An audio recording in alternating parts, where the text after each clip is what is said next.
We know this because if we look at photographs of people back in the turn of the century, actually the turn of the last century, New York subway pictures, people riding horses in the street, those kind of pictures.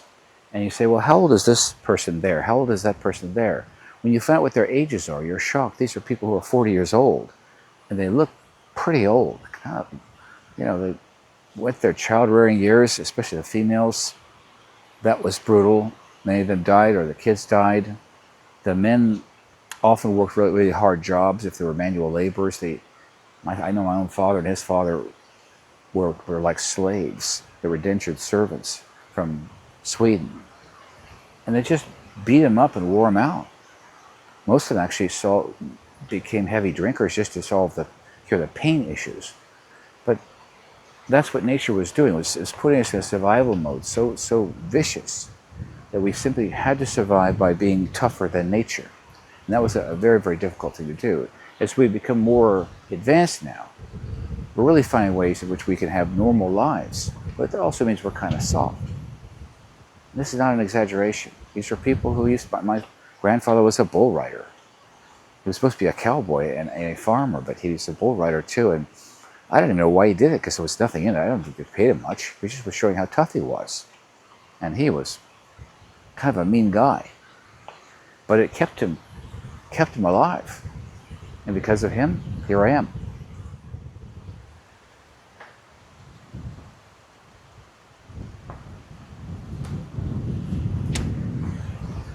So nature wants us to survive only long enough to breed and to protect young kids. Beyond that, probably around age 40, we're dispensable, and certainly the last 10 years between age 40 and 50, we are really supposed to say goodbye to everybody and have our affairs in order. But when you get here, you just don't want to do that. You learn a lot by the time you're 50 years old. So, I was still out riding my bike in my 40s, doing really long treks throughout California. That's not supposed to be so. So I've had a great, great life in that way, and I've been lucky. But there's some things I've had to do to adjust, and it just begins by understanding how nature is operating. Under the category of your body is a used car, which is a fact. You've seen used cars. What's the best used car you ever saw? I knew a guy in California. What city was it? It was in Watsonville, in the area. He was a very wealthy guy, one of the wealthiest guys we ever knew in our lives. And a lot of his money he made just by collecting old cars he'd find around the countryside and having them worked on. And some of them ended up being worth millions of dollars. Used cars. We could only figure out a way to treat our bodies that way, to put ourselves together in such a way as to have a better diet. It's not that hard to do. All it means is you eat better food. You don't starve yourself. That's stupid. We look at supplements. We've addressed nature. What's nature doing? Well, nature is removing our nutrition from our blood. That's part of the reason we're aging. We replace those, including things like testosterone. We work on stress, reduce stress. We look at our bad habits, what those bad habits are. We also consider things like our injuries in life. If you used to play aggressive sports when you were younger, by the time you were between 50 and 60, my father had a terrible experience. He was kicked by a horse when he was 16, and later on in his life, it came back. He wasn't even there until he was 50 or so, and then came back with a ferocious intensity. At a certain point, he couldn't walk, and so he went for hip surgery, and the hospital killed him. Which brings up a topic which we're not going to spend a lot of time on, but let's face it, the AMA, the doctors, their whole program is like Floyd, whatever. My dad's will come in, they say, well, take this medication, take that medication. Let's get you numbed down, which means you can injure yourself further without even knowing you're injuring yourself. But then at least psychologically you'll feel better. And at a certain point they say, well, we got to cut this out and cut that out. Don't worry, sign the release, and there you are. As my father used to say, good night, nurse. And it did happen to him in 1981. A 61-year-old person died in hip surgery, trying to get to a place where he could walk enough and be active enough to go back to Sweden and visit his home country. I'll give you another example. When I was younger, I used to ride a bicycle. All kids did. It was a way for us to get free of the house and go do whatever we wanted. And the classic saddles were all leather saddles. If you remember how they were structured, they were like a dome, a really hard dome like this you sat on. There was no ridge for your penis or whatever else, or anything else to relieve you, or even hold your hips in place and not cause pain in between your crotch. So we were just sort of sitting on top of the dang thing as kids, riding every single day that we could, and not even caring about it, and we didn't feel anything. But if you follow professional cycling, you'll hear the stories about these guys who do tours, and they say, this left me as limp as a noodle. So that's what happened to me. Eventually, over time, I just got where I couldn't even, I was having trouble with erections. Now, men go through all sorts of problems like this. Some get cancers, like prostate cancer. Others have injuries like I've had. But in the end, you're physically either going to be able to function or you're not. And if you can't, you have to decide what to do about it. So I made a big decision in my life to have a penile implant put in. It took a tremendous amount of determination to do it, a lot of research. I spent some time on that during this series as well. Talk about why that's an option for you. But I can tell you for sure, the first response you have is the one you're having right now, which is, I'm never doing that. Because that's what I said 1 year before the surgery. So I know that a lot of you out there are taking ED drugs to try to get through this. Probably it feels like you're trying to get through a cycle or just maintain or get where you're at. But what's really happening is you've already come down a big stair step, but you don't realize it. And that stair step is one where you can no longer really have erections. They're really hard and long-lasting without medication. The medications are very much like what we call an antibiotic type treatment. The reason we don't like antibiotics is because they put them in the belly digests it and puts it through the entire bloodstream. It goes running around everywhere, and eventually it finds something it needs to take care of. And it does that, but the cost is just it's such a general approach. It basically is attacking the whole body. Antibiotic is against the body. So it's the same thing here. You're saying, well, there's my penis and there's my stomach. They're kind of near each other, but not really. Look at how it's all wired together. That's a long route. So it's indirect.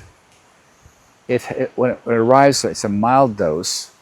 If you look at your own responses, you'll see that it's rarely ever really an intense thing unless you just jack it up with a dosage. But of course, that's the first thing you do, and you probably already have done it. They have these pills that are 10 times more powerful, which you're supposed to be taking. You may be taking those. So if you're already doing it, you realize that you really are going downstairs. At certain ages and such capabilities, depending on your physical fitness, you're descending down this staircase, and you're just trying to keep going, keep moving, and behave as if you're not going down, psychologically going down and going into a bad place. But going down has a lot of meanings, and one of them is just a sense of sinking into your old age by being less and less capable and trying harder and harder to overcome it. The next type of thing you're going to get involved in probably is one I was advised to by a female urologist, a person I really want to throw in a swimming pool if I ever find her, because she was not a man. And she gave me some advice that I thought was kind of glib, and that was to take injections. So what injections are is you get around the antibiotic effect. It's not an antibiotic, it's actually putting the medication in your penis through a needle. And again, these are things, every one of these things I'm mentioning are things I know what you're saying. You're saying, I'm never going to inject my penis with a needle. Don't worry about it because I'm not doing it. Well, yes you are. We just haven't done it yet. You'll be there. Once you realize those pills aren't going to work any longer, the needle's coming out, and they're very small needles. They're very thin if you buy the right ones. I'll show you in the comments about that. But you do have to stick it all the way in, and you have to stick it at a certain angle. I'll do a whole show on this. And the result is that you are putting pretty powerful medication directly into the cells that themselves are trying to get erect, which are along the two top parts of the penis, along the left and right side, not the middle, but just on each side, on the top, where that's what's getting hard. So that's where that message is going. And boy, when you first do this, first time, you'll say, I've never had an erection before. Never. I didn't know what an erection was. That's fucking erect.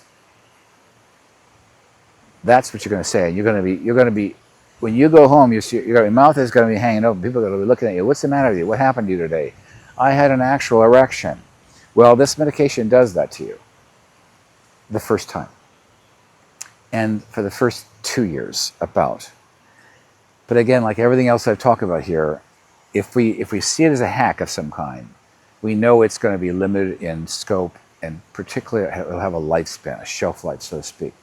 So these things go a couple of years. I did them, and again, with everything else we do, we start with a certain dosage. Please don't exceed the dosage. Oh, of course not. That would be terrible. So the first thing, you're out online looking for like 5 times the dosage, eventually 10 times the dosage. So, you know, once you reach that, you're blasting your penis with the medication. It's not the same thing as stimulating it. That's because your cells are getting damaged. Each time you stick a needle in, it's doing a little bit of micro damage.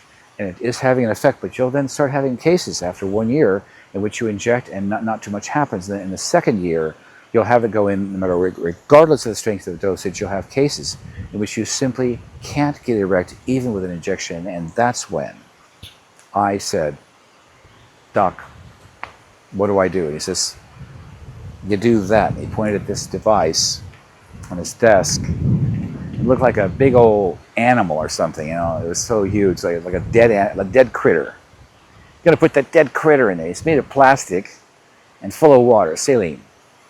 You're gonna put it inside your body, and then you're gonna pump it up, and you're gonna get hard, and you are gonna stay hard. I said, no, I'm not.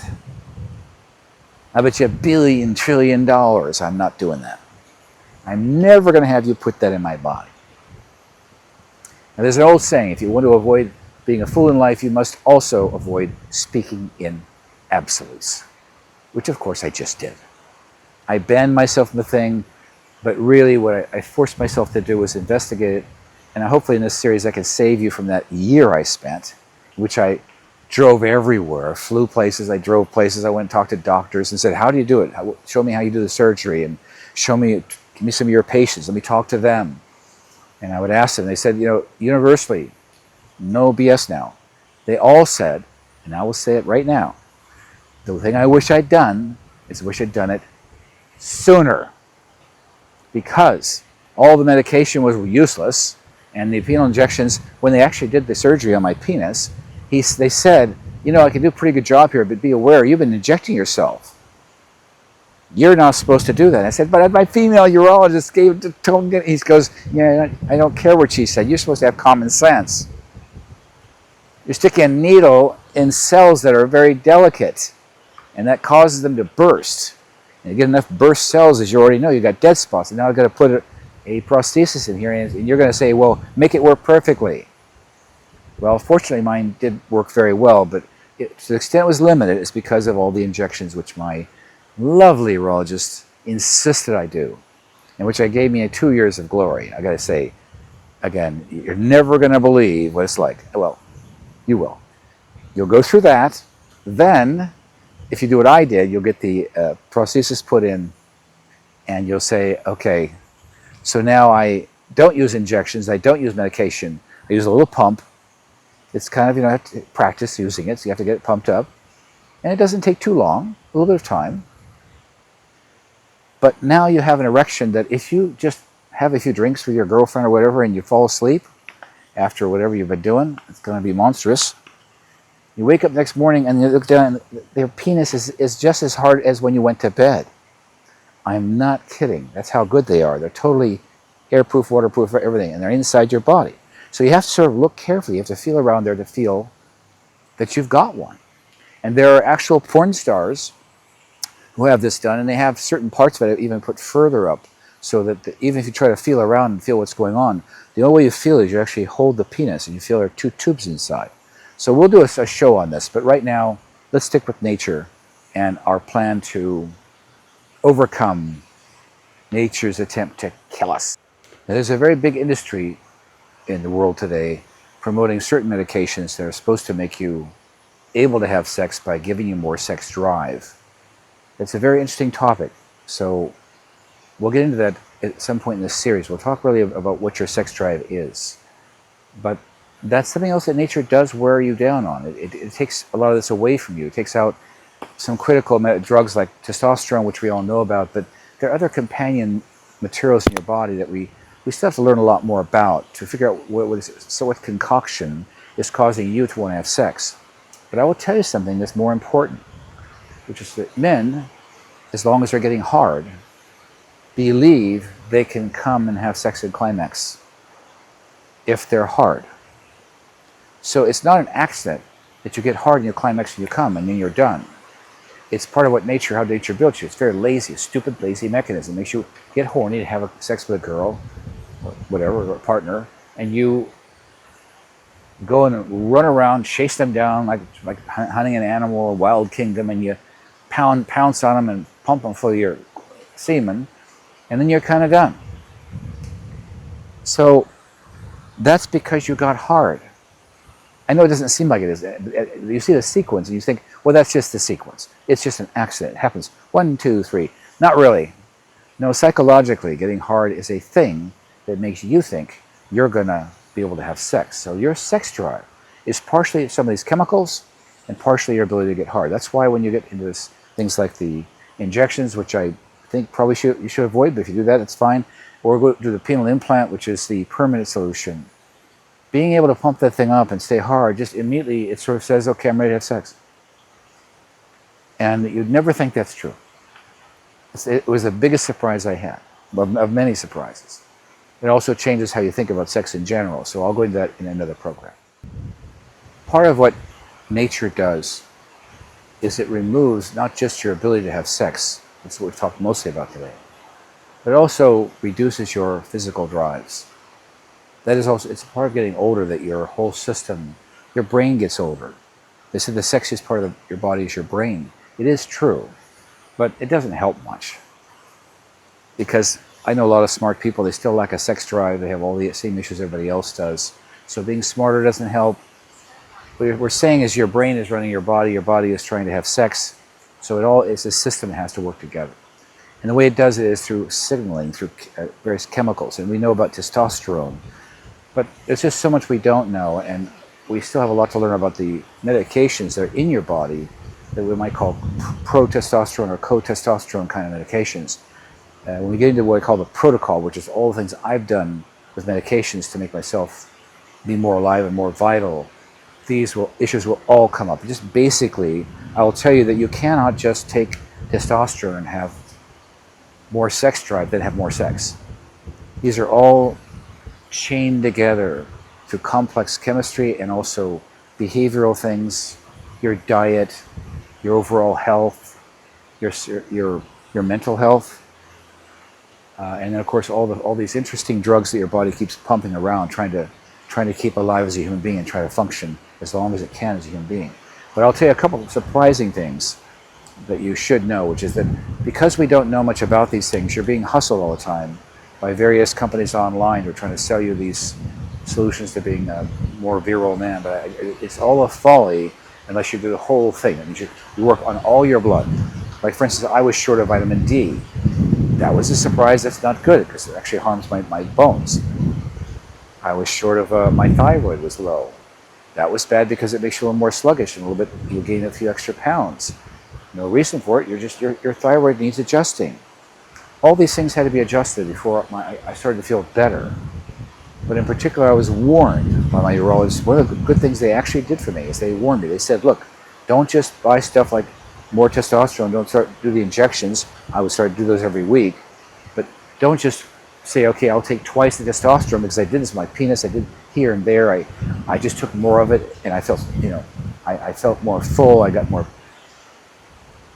So don't let people just willy-nilly handle your bloodstream. That's something you're going to have to think about a lot. We're going to present all the evidence for you. You may like my program and it may benefit. If you don't, best of luck to you in what you find.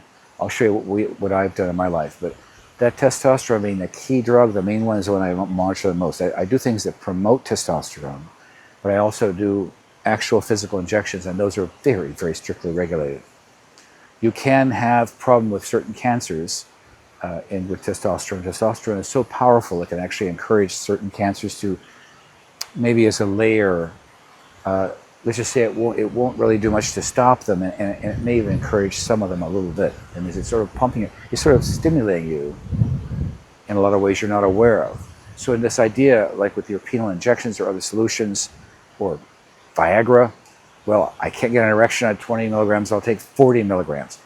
And I'll tell you what will happen, which is you start having things like pimples around your extremity, along your hairline, along your back. You get acne. You have other reactions, and even one, your body could just say, this is too much testosterone, I'm going to produce something to slow it down. Sort of like what it does with your sugar system, insulin. It does a similar thing. It injects it finds and injects and creates estrogen, which is a female hormone.